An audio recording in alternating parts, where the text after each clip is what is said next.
জানো, তোমাদের সাথে একটা কথা শেয়ার করি। যখন আমি ছোট ছিলাম, যখন স্কুলে পড়তাম, যখন কিছু বুঝতাম না, মনটা পুরো সাদা সিধে ছিল, সবাইকে ভালো মনে করতাম, তখন লাইফে অনেকে ছিল। যেমন স্কুলে যেতাম বন্ধু বান্ধব, তারপরে বাড়িতে আসলে ফ্যামিলি, তারপর ফ্যামিলির বাদ দিয়েও পাড়ার প্রতিবেশী, আত্মীয় স্বজন, আরও অনেকে নিজের মানে কাছের যারা হয় তারা।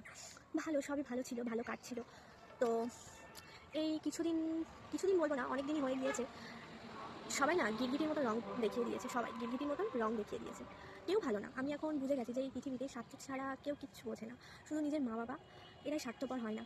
ঠিক আছে, সন্তানেরটা ভাবে, তাছাড়া সবাই, আমি বলতে চাই সবাই, যেমন বন্ধু বান্ধব, আত্মীয় স্বজন, ফ্যামিলি, যেমন কাকা কাকি, আরও নানান লোক, ঠিক আছে, সবাই স্বার্থ নিয়ে চলে, স্বার্থ মিটে গেলে আর চেনে না।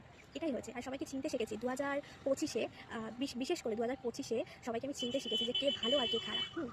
গিরগিটির মতন রং বদলায়, অনেকেই আছে গিরগিটির মতন রং বদলায়। অনেক মানুষ আছে যারা আমার খুব কাছের বন্ধু ছিল, আশা করি সবাই জানবে, নাও জানতে পারো। তো ওরা মানে আমার প্রতি একটা মানে টান ছিল ওদের, তো এখন আর সেটা নেই। কারণ এখন আর আমাকে সহ্য করতে পারে না, আমাকে নিয়ে হিংসা করে। তো সেটা আমি ভাবি যে হয়তো আমি একটা জায়গায় দাঁড়াতে পেরেছি, তাই জন্য ওরা আমাকে নিয়ে হিংসা করে। হতে পারে, করতেই পারে, সেটা ওদের ব্যক্তিগত ব্যাপার। ওই জন্য আমি এখন আর কারোর সাথে মিশি না, কথা বলি না, নিজের মতন থাকি, নিজেকে নিয়ে ব্যস্ত থাকি, নিজেকে আরও তৈরি করছি একটা জায়গায় দাঁড়ানোর জন্য। তো তোমরাই বলো যে মানুষ স্বার্থপর কত, মানে গিরগিটির মতো রং বদলায় বলো।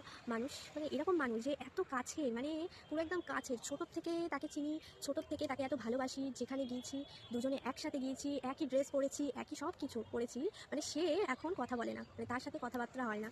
হ্যাঁ, কেমন মানে দিনগুলো, মানে আগের দিনগুলো না এখন ভাবি যে তখন দিনগুলো খুব সুন্দর ছিল, এখনই আমি একা হয়ে গেছি। কিন্তু ভালো হয়েছে, মানে যারা না তোমাকে সহ্য করতে পারে না তাদের থেকে দূরে থাকাই ভালো, তাই তোমার ভালোই হবে, এটা আমি বুঝে গেছি। তাই এখন আর ভাবি না ওইসব নিয়ে। মাঝে মাঝে একটু মনে পড়ে, তখন তো কষ্ট হয়, কি করবো আর।